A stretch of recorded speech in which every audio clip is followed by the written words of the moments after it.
program, Divide and Conquer, Japanese and the Black Americans Post-War and Now. Our conversation will be moderated by Tsuru for Solidarity's co-chair, Satsuki Ina. She is a writer, activist, psychotherapist, and was born in the Tule Lake segregation, a maximum security American concentration camp during World War II. She grew up in post-war San Francisco, Japantown. And I just want to give kind of a couple of comments before we get started, just in terms of historic context. I'm not a historian, but I think this is an important context to the moment. You know, at this moment where Japanese Americans are coming back from incarceration during the war, you know, for 65 years, one of the greatest migrations in this country had been happening since 1950 until 1970, and that's the Great Migration of African Americans from the South to the North and West Coast cities. And so many of those cities where African Americans put their lives on the line to escape Jim Crow South and the terror and the racial terror and violence that was occurring in the South to communities and families, was happening in terms of movement of African Americans coming to West Coast cities, including Oakland, Los Angeles, Seattle, Richmond, for jobs that were taking place at the beginning of the war, and again continued until the 1970s. So this notion of believing in the greatest promise for themselves and for their humanity was happening at this moment, and this moment where Japanese would be coming back after the war, after we know what the experience was in terms of the grave injustices of World War II incarceration. So I highlight that because it's also a part of our story we need to reclaim, that we need to tell in terms of our common experiences of what this country has continued to impart on our people and ourselves, but also the great promise and hope of what it meant to believe in our greatest capacity in our common humanity, and the talents and the hope for all of us. So I'll now pass it on to Satsuki Ina for a conversation.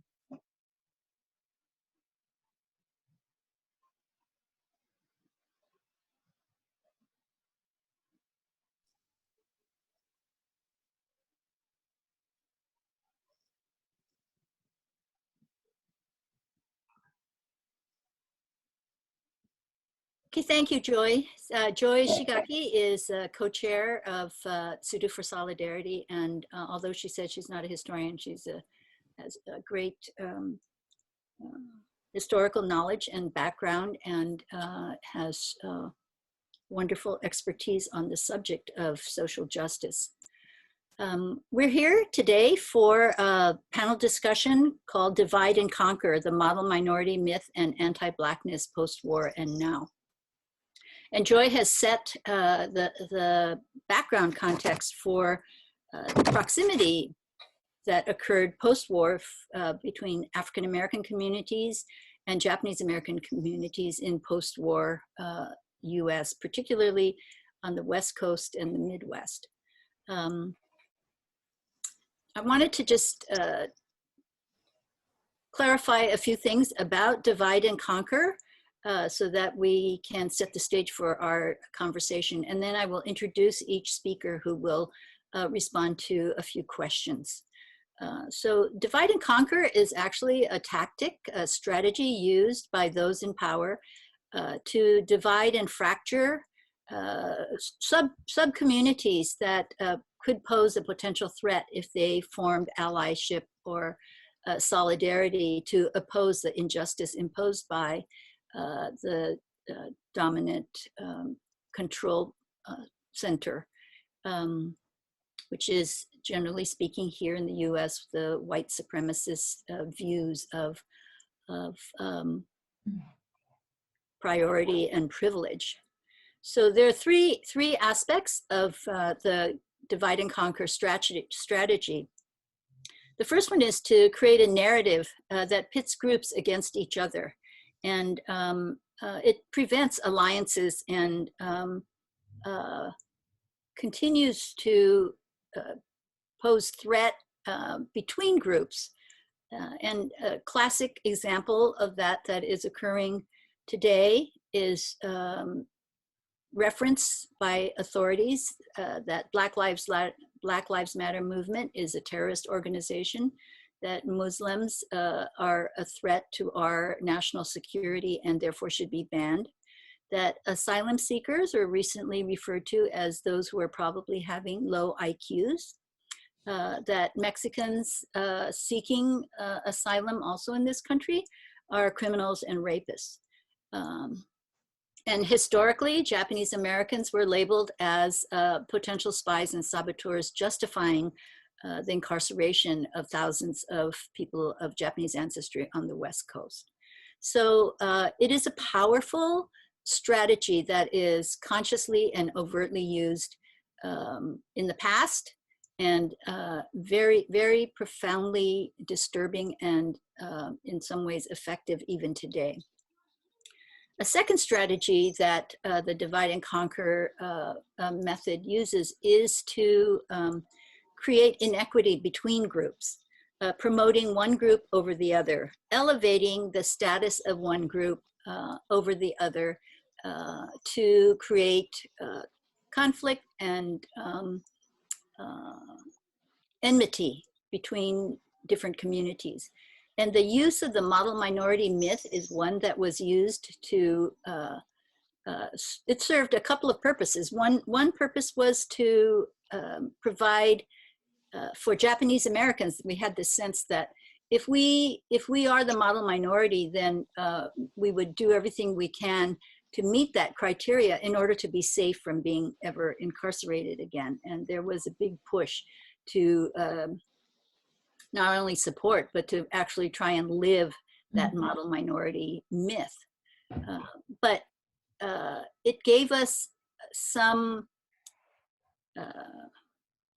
sense of privilege, like you might be able to drink out of a water fountain in the South that said white, but no real difference in the injustice that was that continued to cause us to live in districts that were redlined, preventing us to settle once we came back from camps in other neighborhoods. So then we found ourselves with other poor communities, particularly for today's discussion, in and beside Black communities that had moved up from the South during the war.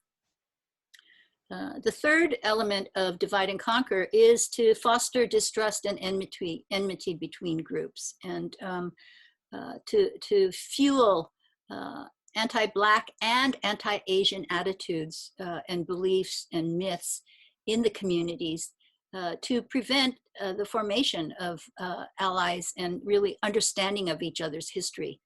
And the absence of ethnic studies and books and stories available since, from post-war kept us from really understanding and knowing each other. And although in most of these communities where Japanese Americans and Black community members lived side by side, there wasn't actually overt hostility or conflict, but there was certainly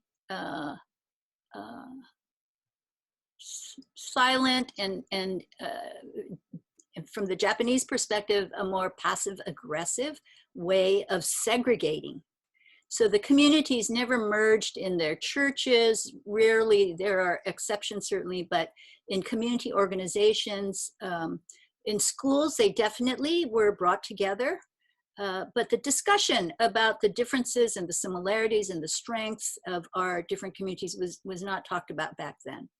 And so that segregation actually separated us. We might, I know that, in my own family, outwardly, I grew up in San Francisco in Japantown after the war, and outwardly, my parents would wave hello to the neighbors across the street.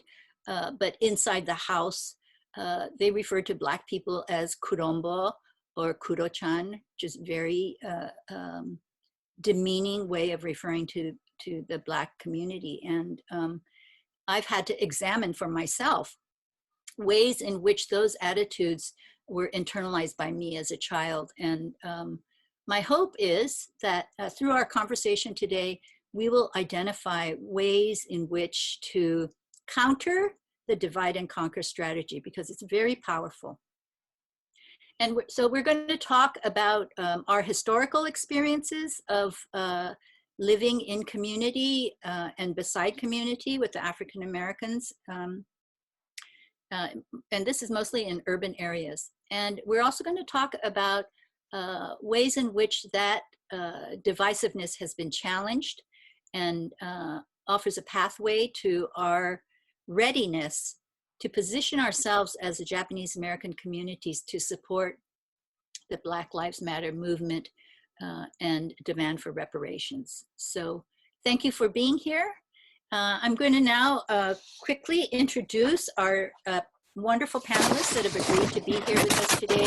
I'm going to give a short description of who they are, and for a more detailed view, I will refer you to our website where their more extensive bios are listed. So this is as a way of introducing myself. I'm the second, in the second row from the left as you look at the screen there. Thank you, Lisa. The one with the goofy smile, but it gives you the context of where I grew up in San Francisco, Japantown, where our classmates and classrooms were mostly Chinese and Japanese all recently returning from camp, and the African-American kids in the neighborhood. So let me first introduce to you Hiroshi Shimizu. And here is Hiroshi, top row, third from the left, in San Francisco, first grade. So Hiroshi was born in the Topaz concentration camp and traveled through Minidoka, Ellis Island, and Rower before arriving at Tule Lake at 6 months of age. After his parents spent a tumultuous 2.5 years at Tule Lake, where his father was imprisoned in the stockade for 3 months, in 1945, his parents renounced their US citizenship. The family was sent for continued incarceration to the Department of Justice internment camp at Crystal City, Texas, until 1947, 2 years after the war officially ended. He currently lives in San Francisco. Thank you. Our next speaker will be Ross Masao Harano, first row, far right. Ross was born in the Fresno Assembly Center before his family was transferred to the Jerome, Arkansas concentration camp during World War II. From Jerome, his family eventually moved to Chicago, Illinois, where he grew up in a transitional neighborhood with predominantly Black neighbors and schoolmates. This is Ross. Thank you for joining us, Ross. Our next speaker is Emily Akpan, is a fourth generation Yonsei mixed heritage who is proud to be both Black and Japanese American. She was born and raised in Brooklyn, New York. She's one of the chairs for the New York Day of Remembrance, a New York City-based organizer for Tsuru for Solidarity, and plays an active role on the Tsuru for Solidarity's communication committee. Emily is in the process of building a Black Nikkei coalition with other Black Nikkei activists seeking to find each other, tell their stories, and build community and power. And this is a photo with her family. And let's see. Emily's second home is in Seattle, where her Japanese American family lives. She earned a Bachelor's of Science from Cornell University with a double major in communications and developmental sociology. Thank you, Emily, for being here with us. And this is a photo of Akemi Kochiyama, our speaker. This is her mom holding Akemi's cousin Zulu. And this is 2 years before Akemi was born. And she shared this photo to give a context for how she was raised, where she grew up, and the influences that have impacted her life. Akemi is a scholar, activist, and fundraising professional, currently serving as the Director of Advancement at Manhattan Country School, a progressive K-8 independent school with a mission-based commitment to social justice, diversity, and equity in education and to multicultural community building, and the continuous development of young activists and scholars. She currently lives in Harlem, in New York. Thank you, Akemi, for being here. So we'll go to our panel discussion now. Each person will take 5 minutes to share their response to this question. Can you share some part of your growing experience when, if, anti-Blackness was communicated to you in your family or community? and talk about how it affected you personally. We're going to start with Hiroshi.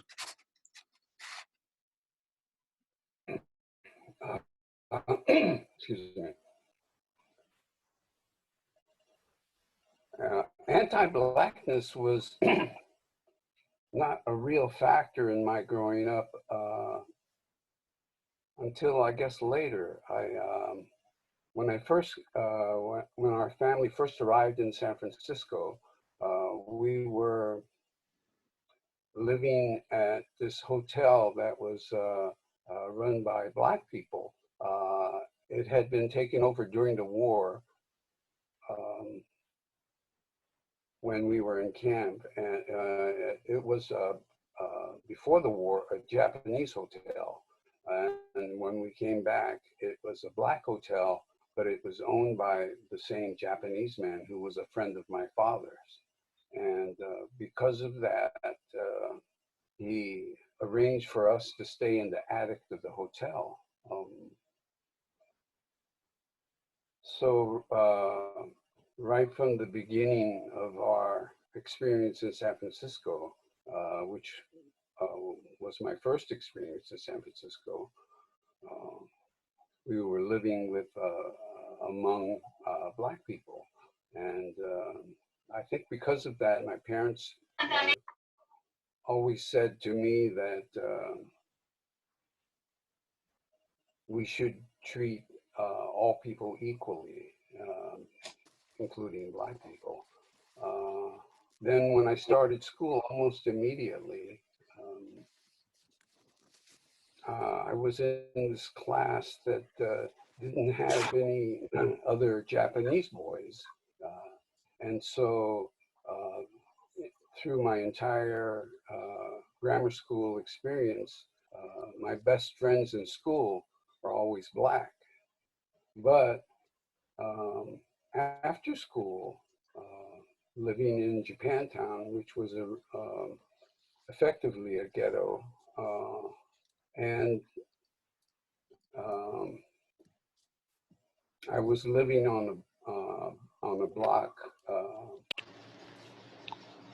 of other Japanese, and many of them were friends from Crystal City, the last camp that I was in. And in fact, Crystal City was the last concentration camp in America. And when we left, my father was the group spokesman for the Japanese at Crystal City.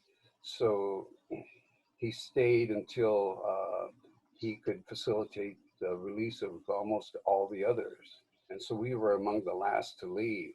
And because of that, it was late 1947, 2 years after the war, that we came back to quote America.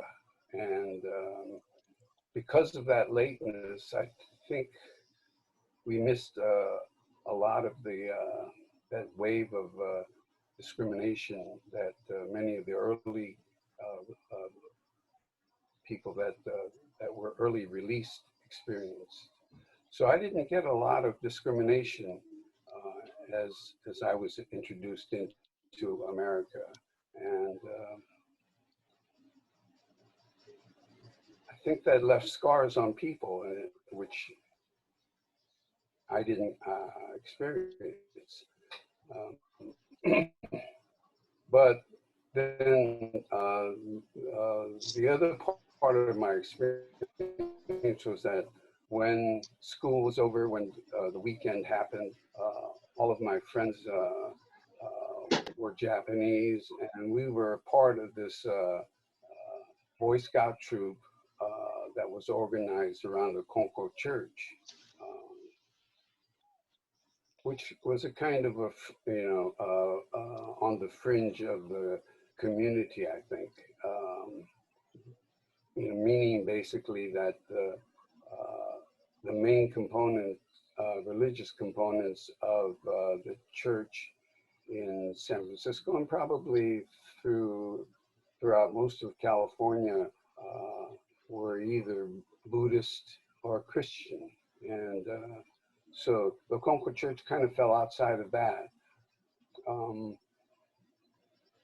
And in that way, within the Japanese community, it was a pretty tribal and into these, what a few years ago was called clubs. And the extraordinary thing about these clubs was that they were all pretty much all Japanese.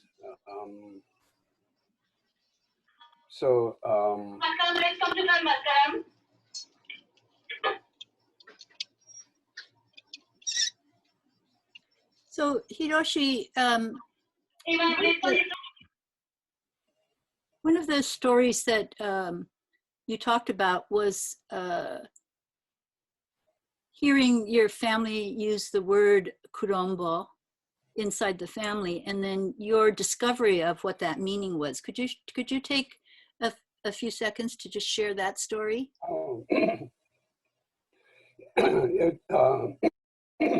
It wasn't until 1965 when I was 22 that I met a Japanese jazz musician, and we, by that time, I had a strong preference for Black jazz performers. And so we were talking about that, and I used the word kurombo, and he was horrified. And he said, "Oh, we don't use that word in Japan." And he said the proper word is kokujin. And then, that shocked me and sent me into a world of thinking about how for all those years, we were using the equivalent of Jap to refer to Black people within not only my family, but I had never heard the term kokujin in the community and in the community of people that I grew up with. It was always kurombo or kuro-chan, which is even a worse designation. So that led me to think that we were fundamentally racist in our thinking, but that was part of the systemic racism of America. Okay, thank you. Yeah. All right, thank you, Hiroshi. And Ross, you could respond to the question. Can you share some part of your growing up experience when anti-Blackness was communicated to you and your family or community, and how it affected you? Well, when we came to Chicago out of the camps, Chicago was a very segregated city, and we ended up on the west side in some seedy apartment. And I know my folks are always out looking for some place to live. My mother's three sisters were with us. Finally, in 1945, we found a house on the south side, which became a changing neighborhood. So all of a sudden, my friends were all Black, and we were part of the community. I can't recall any time that my parents had any mention of anti-Black things. We ended up belonging to a church that was both Black and Japanese. So it was a merger of two churches, the Kenwood Church and the Kenwood Ellis Community Church, the Ellis Community Church. So I grew up in a sort of an integrated situation, not only in my grammar school, but also in high school, which was one of the only integrated schools. Hyde Park High School was the only integrated school in the city at the time. So my experience may have been unusual, but that's just the way I felt growing up. Now, when I learned the terms, I didn't realize those terms until I was in high school that I heard them. It's meant from my other Sansei friends, I guess, at Hyde Park High School, that the first time I heard Kuro-chan and Kurombo. I didn't even know that they were derogatory until I had friends from Japan later, sort of had the same reaction that Hiroshi's friends had, that it was, how can we say those terms? But, you don't have to be a racist to be a racist. You don't have to be a skinhead. You can be racist just by going along, by believing in stereotypes. And I think that our families, at least my family, were quiet about it.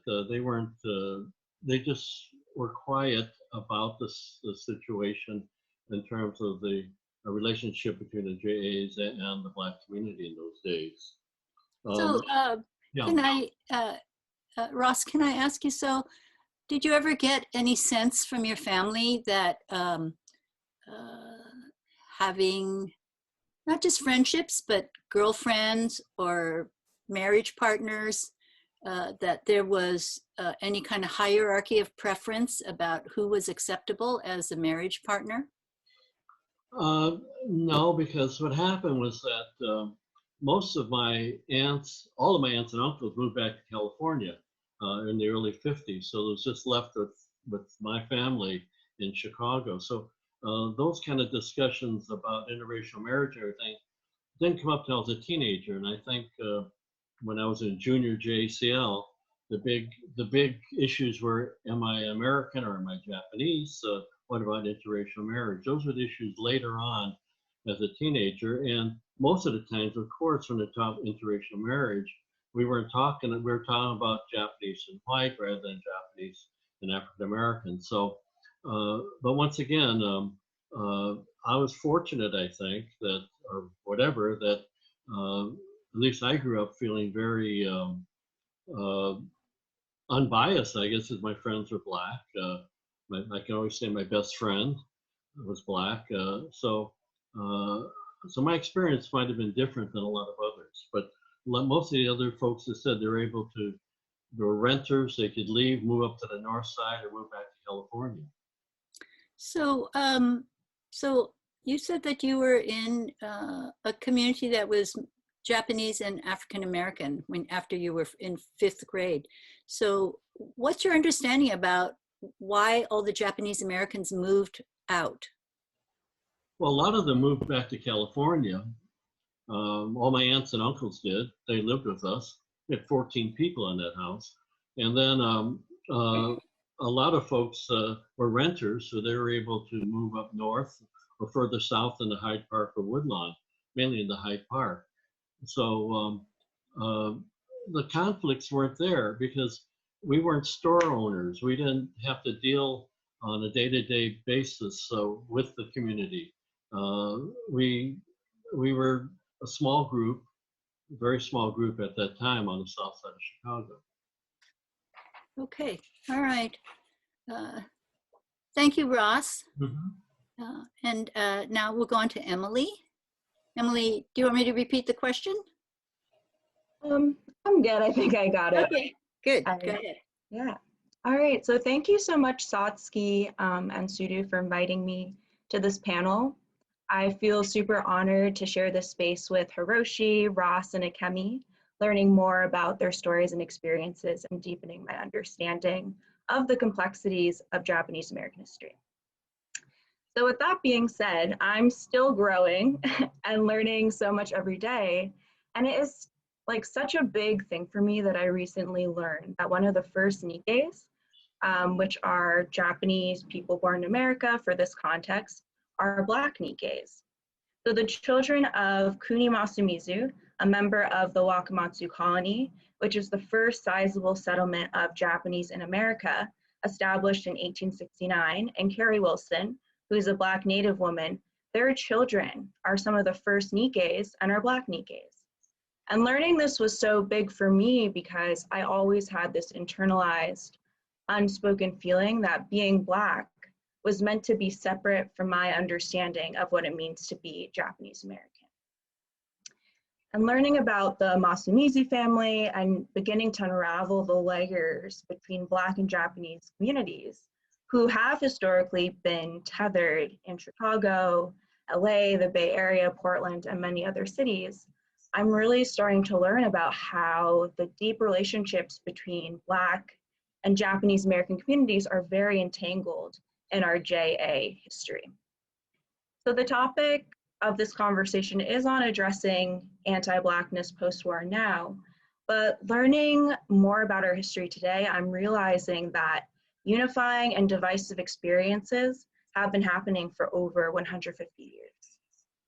So even before the war, we saw anti-Blackness by Japanese Americans. So for example, one of my JA comrades disclosed that their grandmother, who worked at their family's hotel in the 1930s, was told to turn away Black patrons because they didn't want to lose business from white people. But we've also seen Black and Japanese people building community and solidarity, like my Black Nikkei sis Regina Boone's family, who talks about her Japanese grandfather settling roots in Virginia, employing mostly Black folks at his restaurant, and building a family with her grandma, who's a Black woman all prior to World War II. So I think it's super important to learn and process our history with Black communities pre-war, while also acknowledging how the intersection of Black and Japanese communities after the war have deeply embedded layers and dimensions that have shaped my understanding of the Japanese American community and what being Black myself means within this community. So for me, what being part of the Japanese American community means is grounding myself in history, building deep relationships as an act of resistance and healing, but with the history of anti-Black racism in the Japanese American community, sometimes I'm scared to really go deep in JA spaces. I never know how I'll be received, if the person I'm talking to will say something racist or anti-Black. And even recently, I've seen people's faces change when I claim my Blackness, when I talk about and center Black voices. I've heard people belittle the experiences that Black people have faced and have been told that creating a Black Nikkei community is wrong or should come second. So for me, I'm definitely searching for my place within the JA community, but I've also had moments where I'm not sure that the JA community will always be able to support me. But with that, I'm building what feels like lifelong relationships with other Nikkei organizers. I'm seeing the JA community taking steps to heal and break the cycle of harm towards Black communities through transformative justice. And that gives me hope and framing for what the road towards solidarity and true accountability can look like. Yeah. Okay, thank you, Emily. What you're hitting on is something that, I'm hoping will come out in further discussions that we have, that there is anti-Black attitudes in the JA community, that there's no doubt about that. But I think because those sentiments have been subtle but harmful, have been non-direct conflict, but definitely present. And the other side of that is that there's also anti-Asian sentiment in the Black community, that the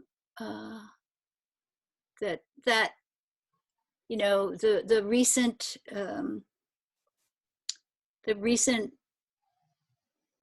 targeting of Asian Americans regarding the Chinese, what was referred to as by the president as a Chinese flu, that attacks on Asians, many of those attacks were done by people of color.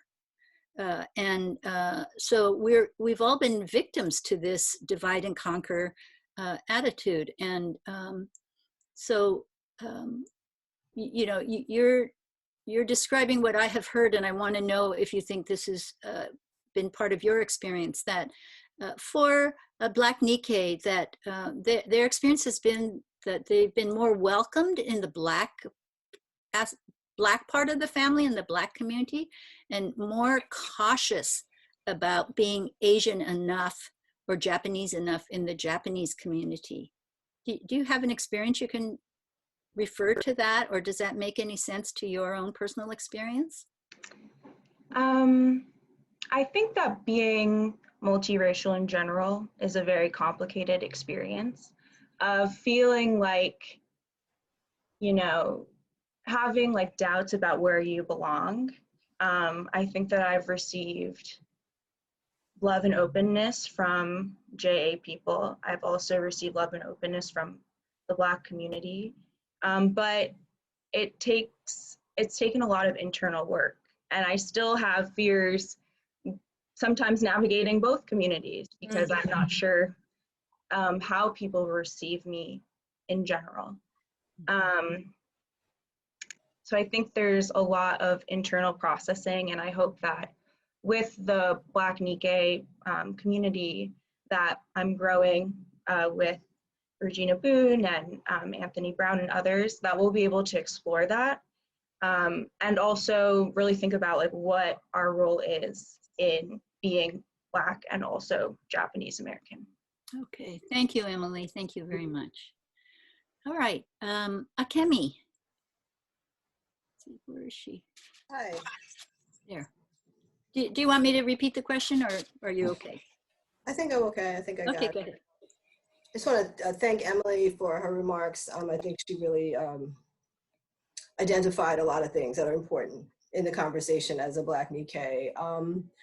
I guess I want to start with saying, in terms of addressing the question directly about experiences of anti-Blackness in my experience in my community, I think, you know, my context is a little bit different because I think I've grown up in sort of a bubble of a very like purposeful multicultural community by virtue of being in a particular family, by growing up in Harlem, because my father and my stepfather are former Black Panthers. And because I grew up feeling very, very comfortable and very got a lot of affirmation of myself as a Japanese American and as a Black person growing up in Harlem throughout my life, and that I didn't feel that experience, and I think that that's probably a unique experience growing up. And you know, thinking about it, you know, I just a couple of dots I want to connect, you know, that Emily referred to. I think growing up in a family that was Japanese American and like really dealing with internment in a very sort of, I understand now growing up, I didn't understand this until I got older, that there was a lot of Japanese American families that didn't talk about internment, that didn't, you know, my family was directly involved in reparations and redress and reparations. So it was like a part of the conversation I was hearing since I was born. And everyone we knew, Asian Americans, other people of color, the other people my family were working with, Black nationalists, Puerto Rican independistas, whoever, were in solidarity with us on that work. So I wasn't aware till later how much Japanese Americans weren't even necessarily all on the same page about redress or even about talking about that piece of trauma and that history. So, you know, I think, as I said, growing up in Harlem, I grew up in 153rd Street, which is like where Sugar Hill meets Washington Heights. And I spent about a third of my time there and about a third of my time in the Manhattanville projects on 126th Street and Broadway, which is a public housing project that's predominantly Black. My family, Kochiyamas, were one of the first families to move into that project when it was open. They moved from one public housing in Amsterdam projects in Midtown West to another public housing project on 126th Street because that was, so, you know, I have only thought about this later, that was their only option coming out of the war. My grandfather was in the 442. I've read the love letters between my grandmother and my grandfather when he was fighting in the front lines in Europe, and they thought that they were going to be the beneficiaries of the GI Bill. And they thought they were going to move in, they were going to get a mortgage and live in a suburb of New York City and have a white picket fence, and he would get education for free and become a journalist. And, you know, one of the things in terms of overlaps with the experience of Black GIs, it's one of the things that happened is that didn't happen for Japanese Americans. And my family, you know, Yuri and Bill got married right after the war and moved directly into public housing. One after, they never left public housing. I think they would say that it was a blessing for them in the end because they were able to build community from that. So just to give context, I spent a lot of time in public housing there. And then I spent a lot of time, my cousin Zulu, that's in that picture that Satsuki showed, he's a couple years older than me. He's also Japanese and Black. And his father is from Macomb, Mississippi. and his father, the Williams family, they actually met the Kochiyamas because some members of my family went to Mississippi to do voting rights registration in the 60s, and that's how they met the Williams family.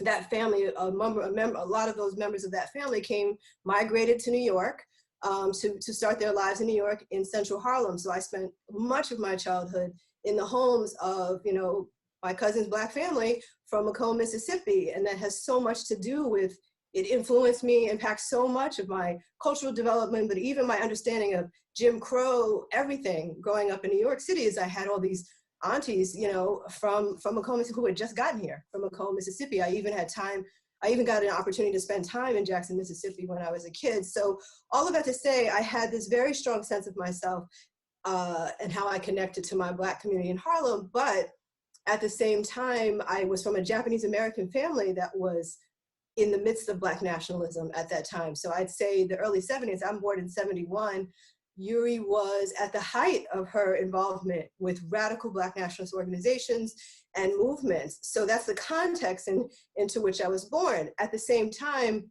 so it's interesting to as a Japanese American family, to be in that, and that came from my Japanese, Yuri and Bill told me when they moved into Manhattanville Projects, it was, when the civil rights movement was beginning to form and these freedom schools started to get started and the Harlem Parents Committee started, and they had 6 kids in public school and they were living in a predominantly Black community, and they thought, well, we should enroll in freedom school, right? And get some sense of the history and some context for where we are and everything that's happening. And that's what really started it. And they enrolled their 6 kids as well as themselves. The whole Kochiyama family went to freedom school.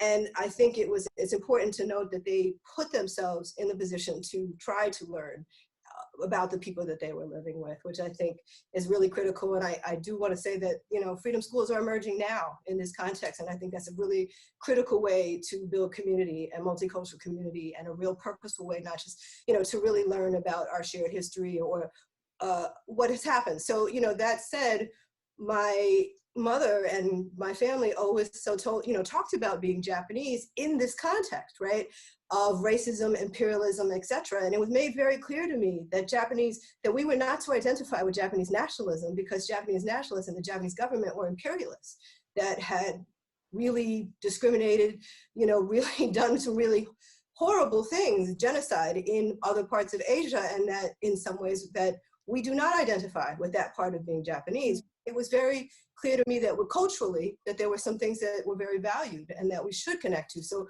that said, I also went to Obon every year, and I studied karate and Nihon Buyo at the Buddhist Academy in New York City for 10 years. I spent 3 to 4 hours of every Saturday of my life from 8 to 18 in the Buddhist church. So I was always also in that community, not just the political community, but the actual JA Buddhist community. I was never a Buddhist. Our family was never Buddhist. It wasn't a requirement to be that, to take classes there. My mother studied taiko drumming there. And what was interesting about the Buddhist church in New York City is that it attracted lots of JA families, and a lot of them were Hapa, right? And meaning, half white, half Black, half something else. So I was actually exposed to quite a bit of that. So all of that is to say, I did not experience explicit anti-Blackness in my community, amongst my families at all growing up. Although, of course, I was always made very aware of it. It was part of my education as a Kochiyama, is understanding all kinds of racisms and the ways that I experienced, and to be very self-aware about that at all times. So I think my time is up, but I look forward to talking more about the overlaps and the moments of, there's many moments of overlap and that are important to talk about with Black and Japanese in terms of historically, and discrimination, disenfranchisement, etc. Well, Akemi, you're right. There is so much more for us to talk about, and hopefully we'll have continuing conversations like this where we could go into deeper levels of this conversation. I just want to ask you a quick question. So just understanding your family lineage. So are you 3rd generation Japanese? No, I'm Yonsei. My mother's Sansei. So Yeah. I'm Yonsei. So for those people who are not JA on the call, it's 4th generation. And I think I don't know what the statistics are. It feels like most Yonsei, a lot, not most, but a lot of Yonseis are mixed. Mixed race. But Mixed in your race. family, it was your grandparents were Japanese and Black, and your parents were Japanese and Black? No, no. My grandparents are Bill and Yuri Kochiyama. Well, that's right. Okay. Had 6 kids, and my mother is third, Aichi, and Yeah. she married my father, Yasin Muhammad, who's a Black man, Black who's Panther. Muslim, I see. from a Muslim family in New York City, you know, American from New York, from public housing also, and yeah, and then Zulu. My aunt Audie, my mother's sister, also married Terry Williams from I see. Mississippi, and that's why my cousin Zulu, who's my first cousin, is also Japanese and Black, even though we're not siblings, if that makes sense. See. Okay. All right. Thank you. Okay. So let's go to our second question then, which will point us in the direction for further conversation. So what do you think is the role that people of Japanese American heritage can play in the Black Lives Movement? And so I'd like to go to Hiroshi with that question. Well, I think Japanese Americans should participate in the Black Lives Matter movement, but because of this pandemic, it's been hard to get out there and you know, and physically participate. We myself, along with Satsuki and others, were a part of the painting of Black Lives Matter on a street in San Francisco, pretty much near the beginning of this pandemic shutdown. But you know, mainly because of my age, I'm afraid to go out and participate in much of what has happened and is probably going to happen.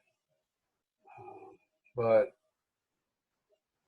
I think that we as a community should be fully invested in what's been going on with Black Lives Matter. So Hiroshi, you know, Japanese Americans received redress and reparations, symbolic as it was, in 1988. So do you see that as a privilege that we should utilize, or what frame of reference do you feel like Japanese Americans should, you know, invest their time and effort in you know, in allyship with the Black community? I definitely think that reparations for Black Americans should happen, but there, as far as I could see, there hasn't been an organization we can plug into for that. A coherent program of what that means. But I mean, I'm definitely with it. Mm-hmm. One of the things that I noticed when we went to participate with a local community group to paint the mural, it was right before the intense uprisings started to happen. But I felt like the Black organizers for that mural didn't quite know what to do with us. They were surprised to see us, or and didn't know how to integrate us in the whole collective speaking and participating. And so I think this joint effort is something we need to work on in terms of building people-to-people relationship that I think Black reparations lies ahead for us, but that it's going to take this kind of interpersonal connection and, you know, friendships and organizations working together. So you have many of those kind of ties to the JA organization. can you see the JA organizations reaching out to African American community groups that are interested in pushing forward reparations? I think so, but yeah, I think it's something that we need to work at. Something that I just discovered was, well, I did, it's not just discovered, but I just recently reconnected to a junior high school friend of mine who happens to be the well-known Black Panther artist, Emory Douglas. And thinking that may be a way of facilitating a relationship, but that remains to be seen yet. Yeah, okay, yeah, thank you, Hiroshi. Akemi, would you like to go next? What is the role that people of Japanese American heritage can play in the Black Lives Movement? I think a couple of things. I think, you know, as we think about, you know, the common experiences, I mean, I referred to a few of them. Of course, you know, my grandmother would say that, you know, the disenfranchisement, if you know, in terms of like the impact, you know, over the many years of African Americans in this country is so, you know, huge, right, compared to what Japanese Americans experience. And I know that when redress happened for Japanese Americans, she felt that it was an opportunity, that a precedent had been set. And actually she was at that time, until the end of her life, involved with radical Black organizations, you know, that had platforms. There's numerous, to respond to Hiroshi's comment, there's actually numerous Black organizations that have put forth various articulations of how reparations should work and could work that have been around for many years. Yuri was involved in a lot of that in the 60s and 70s, and it was actually part of the context, some of that was part of the context for her getting involved in redress, right? So I think it's a precedent. I think Japanese Americans should absolutely support it. And one of the ways that we could do that is also maybe by having much more sort of moments like this or opportunities for Black people to hear about redress and reparations and how the JA community organized around that nationally, how that took place, what the actual like technical aspects are, you know, of the organizational work that take place there. I think to Hiroshi's comment, probably most people are not aware of what the various platforms for reparations for Black people look like. There's many different ways it has been articulated. One of the things people are very aware of is Ta-Nehisi published a couple of years ago in The Atlantic, a really significant article about the history and the idea and ways of quantifying the financial impact on the African community, which I would advise people take a look at if you haven't even thought about reparations. It gives a lot of context historically, but just to say that these movements, these organizations, these conversations have been around in the Black community for a really long time. And are still around. So there are ways to connect to them. And I think, you know, to help to be in service to Black organizations really doing this work, to share our experience, right? What happened, you know, I was a little kid at the time, but there's some of you on this call who were involved in that movement. And you know, I think the way that we could really be in solidarity as Japanese Americans is helping people to do that work, just even the nuts and bolts of it, right? And how we did that. And I think that's important. Organizational skills and what works and what doesn't, and all of that is so critical also, right? In being successful in this work. Okay, thank you, Akemi. So, Ross, I wonder if, before you, or as you comment on this question, whether you sense that there's any reluctance on the part of the Japanese or any segment of the Japanese American community that is reluctant to engage in this issue of Black reparations. Do you have any sense of that? Well, I'm sure once again, we're the quiet minority, and so I'm not sure what generations you're talking about. I think our Nisei generations will probably be silent on this issue, but don't forget, I believe that we need to be a visible and vocal group within this whole movement. We need to serve as a reminder of what can take place. It just takes very little to tip things over. We were put in concentration camps, and it can happen again. So we have to remind everybody as part of this whole process, what took place. Don't forget, in 1950, they passed the Internal Security Act, which built six concentration camps in the United States. And in 1968, the House Un-American Activities Committee said, hey, the Black Panthers have done insurrection in the United States, therefore they should be put in these camps based upon the Internal Security Act of 1950. It was up to the Japanese American community to spearhead the whole movement to repeal that legislation. And it can happen again today. We see it happening in the incarceration of children on our southern borders there. But yes, I think that we need to be part of the discussions because it is the beginning of a dialogue, and we need to add our input into that dialogue. Don't forget, it's a political thing too. It takes 218 members in the House of Representatives to pass legislation on this. It takes the Senate to pass it. It also takes the president to sign the legislation. So this is a long process, but the process has to begin to educate beyond our own ethnic communities, the public in general, about why this is being done. And we also need to develop a consensus within the African American community. What is reparations? What is redress? It has to be defined, and hopefully the commission that was created for our redress reparations, I understand that is being created now.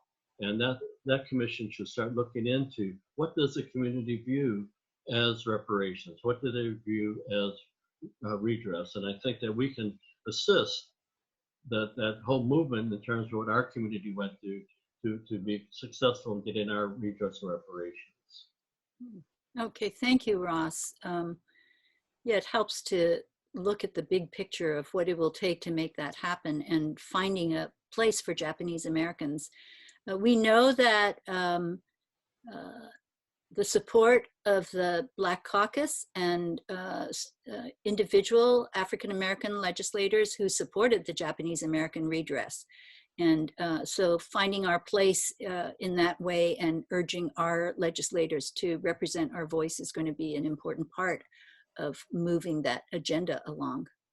I can't remember which speaker used the word precedent, but unlike the precedent that was used about reactivating Japanese American incarceration history, the precedent that reparations has been given, was possible, and came to fruition, I think is an important piece of, and the voice that we could bring to that whole movement. So thank you, Ross. And Emily, would you like to comment on what you think is the role that people of Japanese heritage could play in the Black Lives Movement? Yeah, so following up on what Ross shared when he was reflecting on our history of incarceration, I want to start by saying I think it's super important to remember that a lot of the harm and anti-Black racism the Japanese American community has perpetuated stems from the trauma and violence that the Japanese American community has faced from white supremacy, incarceration, assimilation, and the narratives that we've had to tell ourselves to feel valid in this country.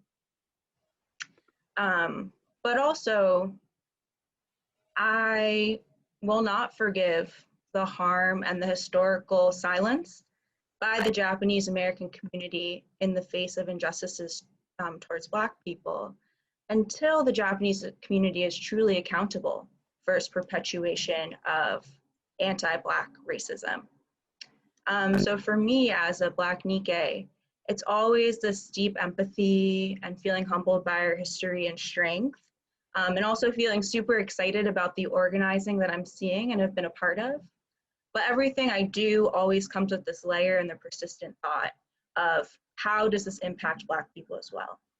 And that's where I want to see the J community get to, like instantly thinking through and acting on how does what is happening impacts us and how does it impact Black and brown folks as well?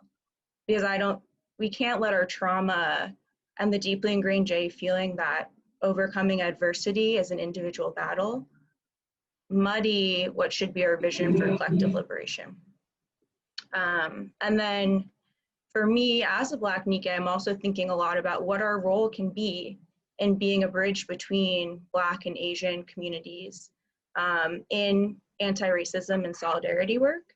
So I'm hoping that as we grow this Black Nikkei Coalition, heal and dream up what we envision for ourselves and our demands as a Black Nikkei community, we're also building power and determining what our role and voice specifically looks like and means in resistance on this fight.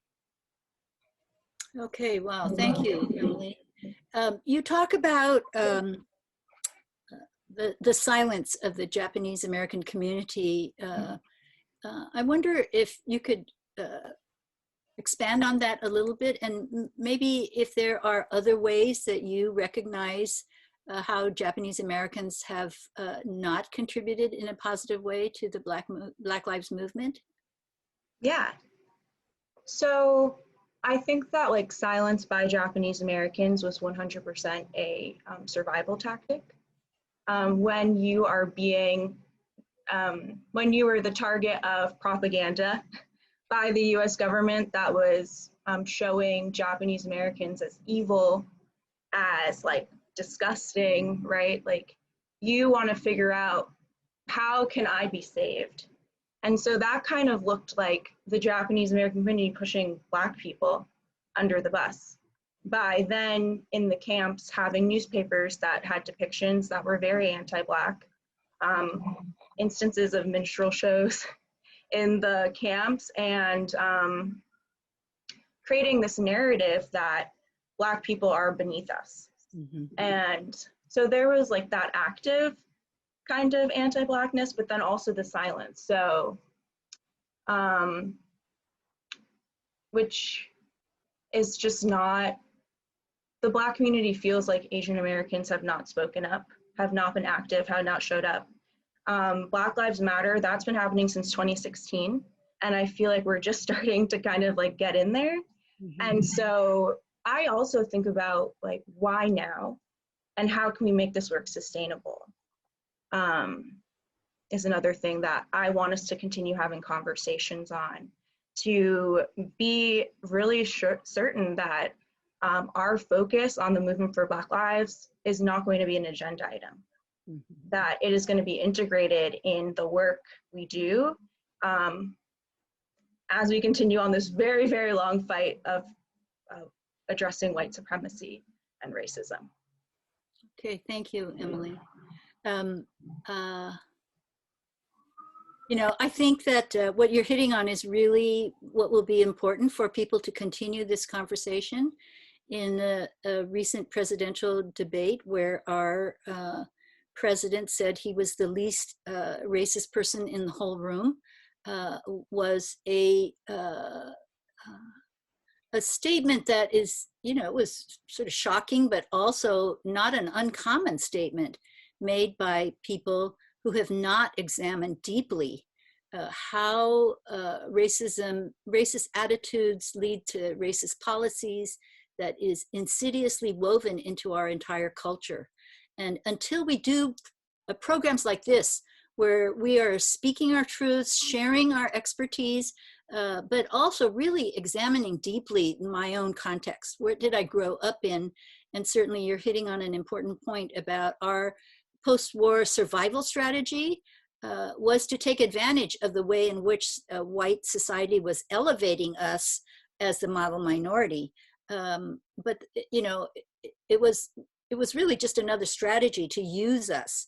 And how important and difficult, I think, as Ross points out, the Niseis may have more trouble identifying their journey with what African Americans are experiencing today. And you know, as Sanseis, we grew up in that milieu of the Nisei attitude.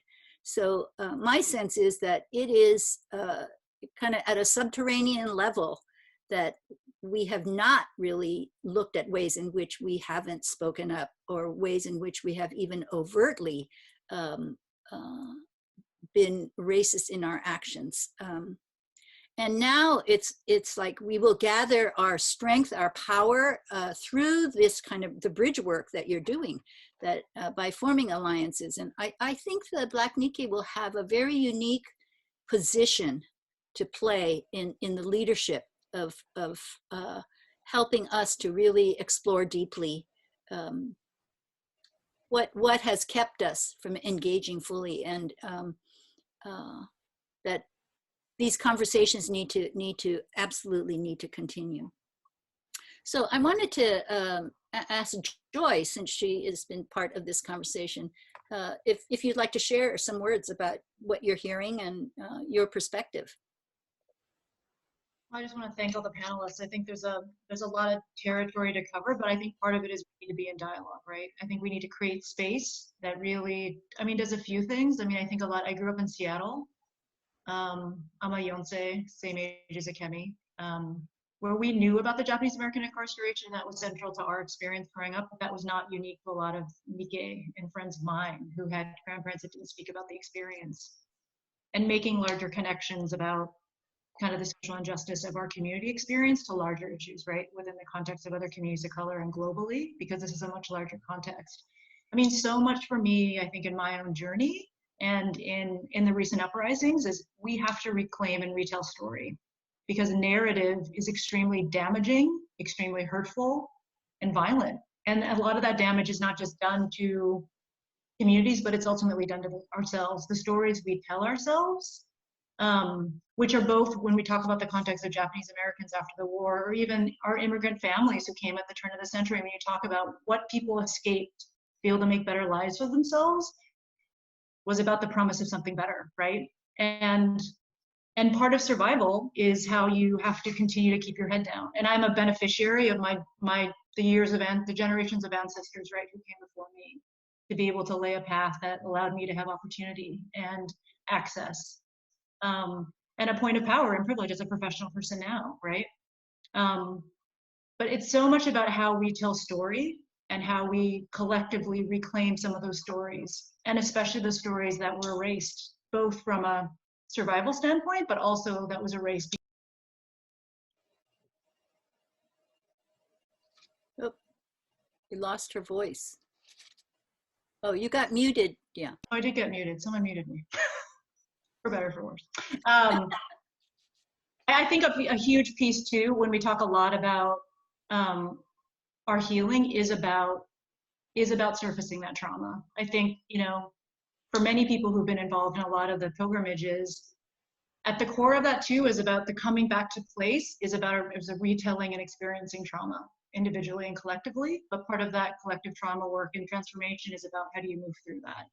And I think some of the important work that I think that's happening with Tsuru, but happening in a lot of other places, is how do we use healing circles as a place for also surfacing some of our deepest pain, for moving that work forward. And that work also has to happen cross community, right?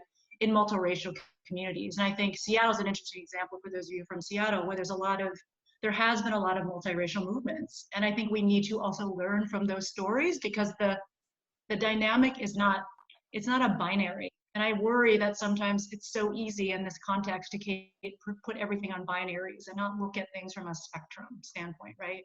I think Akemi's story and her family in New York is unique in many ways, and yet we know there's also spectrums of story, and the stories we tell ourselves about the JA community and our alliances with Black communities and other communities of color, because that's the reclaiming and allowing ourselves to know that we exist in our complex because of our survival in this context in white America, in white supremacist America, right? So these forums are important places to do that, but also part of that is going into the deepest places in ourselves, because this is also spiritual work. And I don't mean that necessarily from a religious standpoint, but it's deep internal spiritual work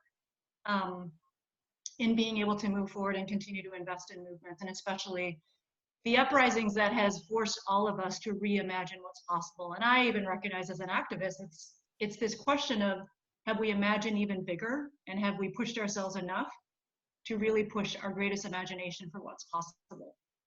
So that's my time. Okay, thank you.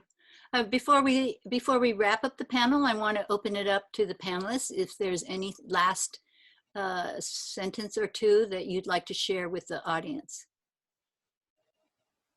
So Ross, is there any closing comment you'd like to make? Well, I think the movement is beginning legislatively. I think California has passed legislation dealing with a commission on this issue. And I think there has to be a legislative agenda, and I'm sure it's being done, to move ahead, to get political involvement in this for the legislation that we needed. Okay, all right. Thank you, Ross. Hiroshi, do you have any closing comments you'd like to make? Yes, I think a session like this is terrific, and that it's going to lead to involvement in organizations like Black Lives Matter, and it's given us, I think, a path into reparations for Black Americans. Okay, thank you, Hiroshi. Akemi, do you have any final comments you'd like to make? I wonder, like, one of the way I've seen, I was just like looking in the chat, and a lot of people are mentioning or talking about the lack of historical context of young Asian Americans, young JA, about even internment, right? And historical racism toward Japanese Americans in this country, right? And I wonder if part of the work we could be doing, I mean, I grew up in a context, I don't know if this was like everywhere. I grew up in New York City, where there was annual events, you know, at the Japanese Christian church and at the Buddhist church. We weren't, again, members of those religious organizations, but we went for things about internment. I mean, I spent my whole life going to these things as a kid. I think Suya Yi is on here, and her sister Otsu and I, and a lot, you know, probably other people on this call, we were all kids sort of in the movement together. And that was like sort of mandatory practice, was to go to these events, right? And they'd be talking about internment, and you'd meet people, and, you know, it was part of our education as children. And I'm wondering to what extent can we start to do that more with Yonsei and, you know, the next generation. You know, I have children, you know, like bringing them more into that story so that they get to start to see that there is a history of prejudice and discrimination that they can identify with, right? And as a person of color in this country, and maybe as a JAs now, you know, materially comfortable, they're not aware, you know, of their connection to this history, and they need to be more explicitly made aware, and maybe there's an opportunity to do that more now. Okay, so that's important. Thank you, Akemi. And Emily, do you have any closing remarks you'd like to make? Yeah, thank you so much. Again, Satsuki and everyone who spoke and shared today. It was such a privilege to be here as a young Yonsei.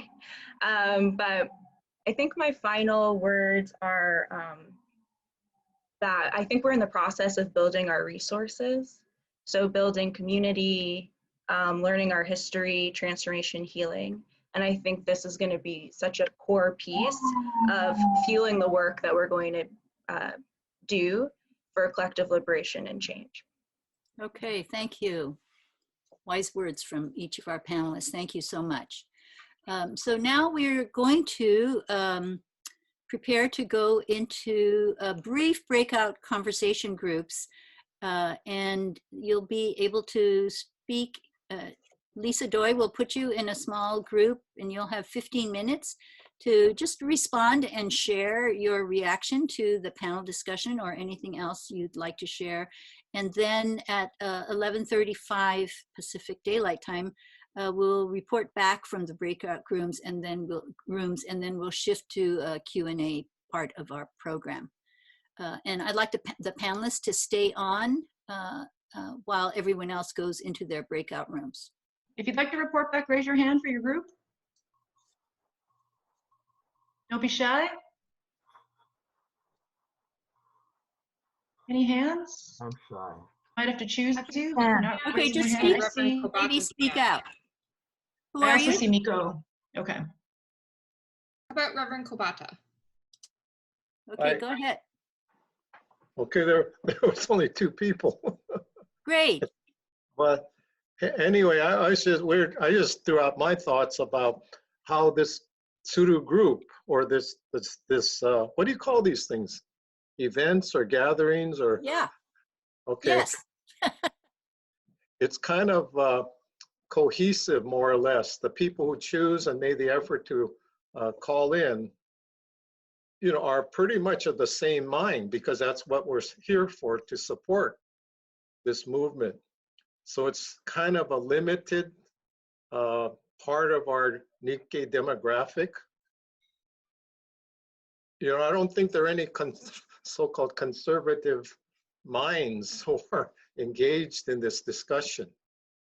But there's no denial that there's a lot of conservative Trump supporter types within our community. I mean, I keep harping on this thing about that person that got the government contract to manage the detention centers. Yeah, right. I mean, I don't think she did it out of altruism. Right. So, Okay, yeah.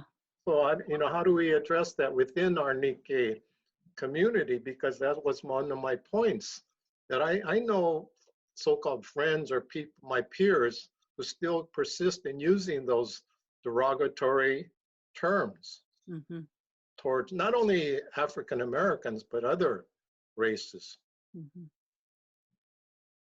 Okay, so thank you, yeah. Sensei. So anyway, that's all.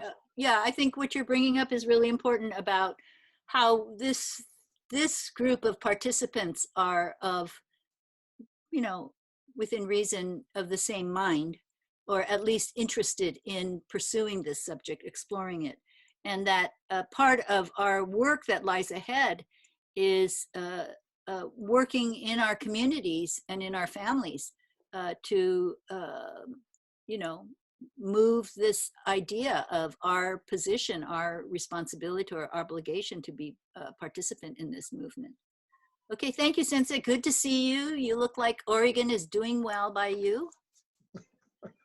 Okay, who else would like to share? All right, we have Kathy Masaoka. Okay, good. Kathy? Did you ask? I didn't raise my hand, but okay. Our group. Someone nominated you, Kathy. Oh God. Okay. Our group talked a lot about the importance of sharing stories, how the commission helped our community not only cleanse itself, but also got the information out and that people didn't know about the camps, the sharing with the African American community. One person shared a book called Anti-Racism for Asian Americans, which she said was really helpful. And we were starting to talk about anti-Blackness in our own families, but we got cut off at that point. You know, I really didn't take notes because I was listening, but yeah, I think we all got a lot out of the discussion and listening to the different perspectives, and you know, made us look at our own selves more. Yeah, thank you, Kathy. I think your group is demonstrating kind of what we hope for, which is, you know, to dive deeper, to explore further, and to spread the word and get, you know, increase our mass in terms of people who are understanding the need for our participation. So thank you, Kathy. And I think the last one right now, and then we're going to move into questions, is Miko. Oh, okay.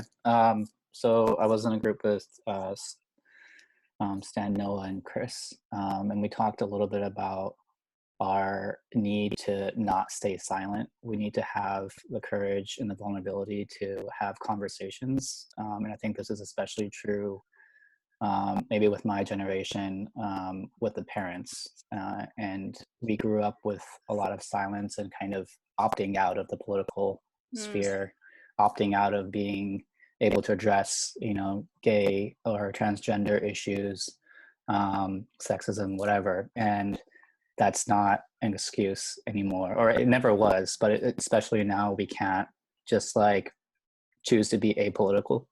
I think it's the same as not voting. And one of the ways that we can do that, again, is to reach out to our community. Stan talked about how his brother, once he went to the Navy, you know, and came back, like he knew what the derogatory terms were, and when he heard it in his own community, he called it out. And then Noah discussed kind of the opportunity of spaces like this. He's kind of isolated in the Midwest, and he said that this is the first time he's had this community. So I think it's really great that this is what we're doing right now, doing our best amid COVID and the chaos. So I guess with everything, you know, I think we're all very grateful for having this discussion. Okay, thank you, Miko. I love the term opting out is not an option. I think it captures what we are trying to share as people disclose more about things they've never spoken about, and the fact that we're able through Zoom to bring in people who are more isolated to participate and engage as part of our conversation. So thank you, Miko. Okay, now we're going to move to Q&A. So we have 15 minutes to do to answer questions, and I'll ask the panelists. So I think Joy is going to read the questions that have come up, and then I will direct those questions to the panelists. And we encourage you to keep putting some in the chat as they're coming up. This question was from Trisha. What sort of support would Black Nikkei receive in the Japanese American community? Okay, and Emily and Kemi, can you give a response to that? Go ahead, Emily. Sorry.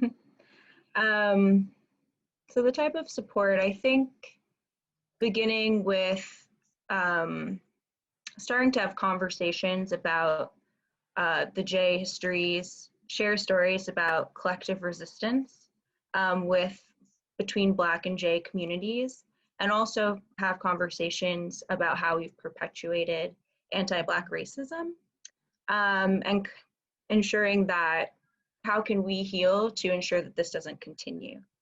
And I really like what Miko was saying as well about how the J community can't opt out, because the reality is that as a Black Nikkei, you can't opt out. And so if the J community is going to be supporting us, that also means that you're on this ride with us as well. Okay, thank you. Akemi. Yeah, I think I agree with everything Emily said. And I think, you know, again, storytelling is really critical. And I think sharing more Black Nikkei stories to just normalize it, right? I mean, to me, very normal, but maybe not to a lot of other people, depending on where they live and their purview. And I think, you know, just having people understand that that's part of Japanese American history. It's part of the culture of being Japanese American, right? Is this, and understanding that, you know, just I think hearing people's stories more are important. And I think being a Black Nikkei, one of the things that has been always interesting for me is people are always surprised that, you know, I studied Nihon Buyo, or, you know, that I grew up in the Buddhist church, or, you know, I actually worked at the Japan Society for more than 15 years, which is an extremely, you know, it's a certain kind of place culturally, and I was in that space for many years. So I think that this idea or the stereotypes of what Black Nikkei means about your Japaneseness, I think it would be helpful for people to hear the wide range of stories and experiences that we have. Okay, all right, thank you, Akemi. Next We had a question from Stacy Ueda. What do the speakers feel would be the most effective way to bring together groups in unity? Through churches and temples, through university students? Okay, Akemi, you may have answered part of this, but would you like to elaborate? Yeah, I was just thinking from my own experience, I think that this kind of work has to happen on many levels. It can't just be like we come to political organizations to, you know, or meetings together and that's how we build community. It has to be social, it has to be cultural, it has to be political as well. So finding ways to convene as community in celebration around arts, around music, around, you know, fun things, social things as well, you know, that, you know, I don't know who first said it, that, you know, political is social or whatever. I mean, I've certainly seen that in my own life. I think my grandparents were responsible for as many marriages and people hooking up romantically as they were, you know, multicultural coalition building, you know, because so much of it is social and about just people, you know, building relationships. So I think that we shouldn't limit it. I think churches is right, and I think universities is right, and, you know, in that sense, but I think it has to, you know, I was a part of a lot of, my family hosted an open house Saturday night party in their house, in their apartment in public housing for over 20 years. And part of that was like all this entertainment. People would come and dance together and perform, etc. There's so many ways this can happen really organically. I mean, in COVID, that makes this very difficult, but even virtually, right? You know, I think there's many ways to come together around, you know, in many areas. So not just politically and not just academically or historically, but socially. Okay, thank you, Akemi.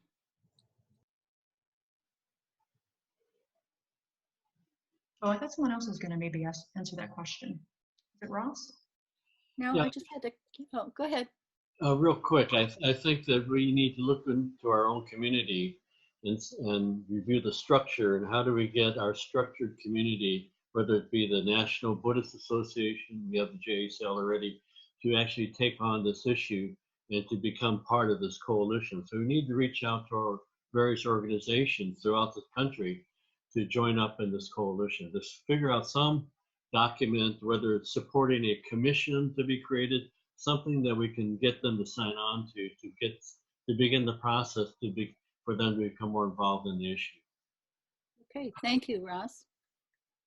So this question comes from Stan Shikuma. Racism is so ingrained in our country and in us that it seems as the status quo, the normal state of things. Takes a conscious effort to break out of that. One of the great things about the BLM movement, how do we link to constructively engage in BLM to fund the police reparations? Okay, Ross, did you want to respond to that? No. Oh.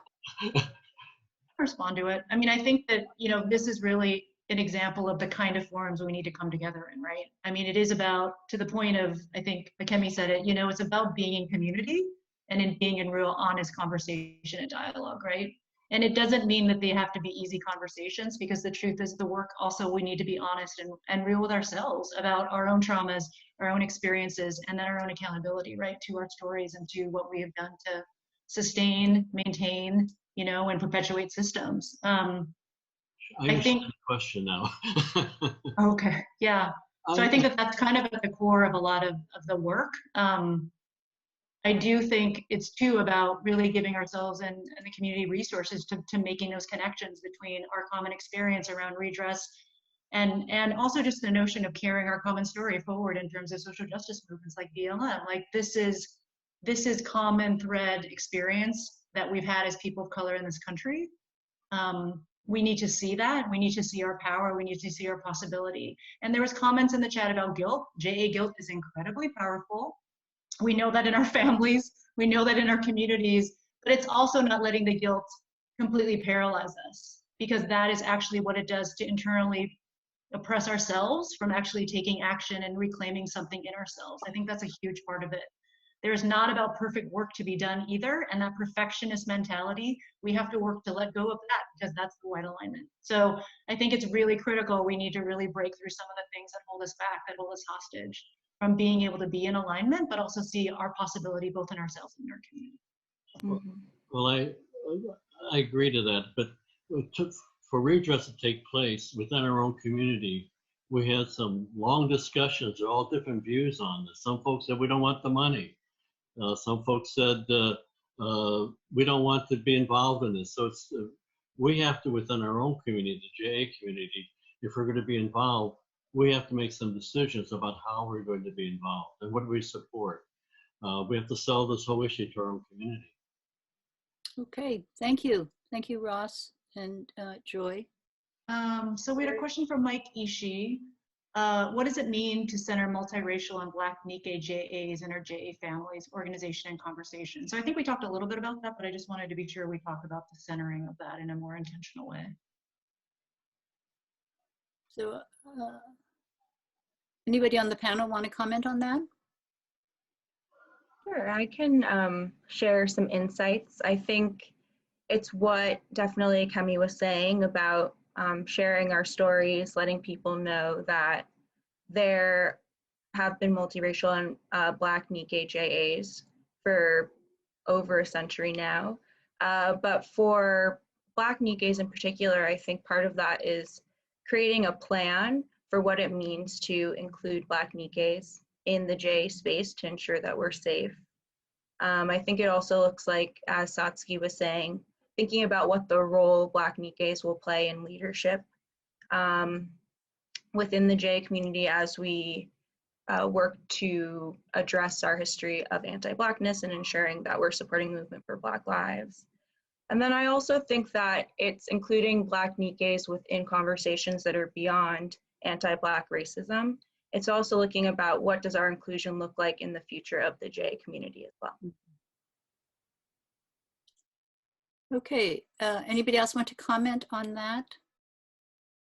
I'd like to just say that part of our intent with the healing circles that will follow this conversation is to create a safe space for people to have, who have gathered to learn more here at this panel discussion, to then take in what they heard, but also go inside of themselves to find places that maybe are uncomfortable, or memories or experiences, and feel like this is a place where we begin speaking our truth. We begin to, because if we don't take out what is sitting there unconsciously, or that we're consciously withholding, it's going to be hard for us to find our passion for what we know is the right thing to do. So it's really wonderful. We have over 130 people who signed up to join these healing circles for our post-discussion. And so with that, I'm going to give it back to Joy to make any final closing comments, and then we'll have an hour break between 12 and 1, and then at 1 o'clock we will reconvene for our healing circles. Great, thank you. Well, first of all, I just want to say thanks to all of you for joining us, and for our panel for making time for this really important conversation. I think that the reminder to all of us is this is not the end. It's just part of the beginning of continuing about exploring and going deeper in terms of our own stories, in terms of how we better collectively try to understand the moment that we're in, but also take a historic lens, right, to all of this. So again, our gratitude for making time on a Saturday morning or Saturday afternoon for all of you. Many thanks for being with us and for really giving your time and your hearts to this conversation. We also want to encourage all of you to get out and vote this year if you haven't already. We have a whole bunch of resources about voting on our website, special hashtag Tsuru votes, origami paper, and phone and text banking opportunities on October 26th, which I think is Monday, and the 29th, which is Thursday. So all of that information is on our website, tsuruforsolidarity.org/Tsuru votes. So please check that out. And tonight, our dear friends and organization Densho are having their annual dinner online. So it's virtual. But the theme is Together We Can, and it's an intergenerational celebration of the Japanese American community. So the keynote speakers are Valerie Kaur and Bryn Saito. We'll talk about Valerie's immigrant grandfather, who was Sikh, who helped Japanese Americans during World War II, and how that created a lifelong friendship between the two keynote speakers. So you can learn more and register on the Densho website. So again, thank you for being part of the Tsuru movement. This is a movement and a community that continues to grow, and we want to invite people into this conversation, being part of a movement. It doesn't mean we have to disagree. It really means that we're showing up intentionally and authentically to really move forward in ways that we need to be relevant at this moment in this country. So thank you again for being with us, and have a great rest of the weekend. Thank you, everybody. Thank you. Thank you. Thank you. Thank you. Thank you. Okay. Panel, stay on. Hello. Thank you. Thank you. Thank you. Thank you all. Thank This you. is great. Thanks very much. Everyone.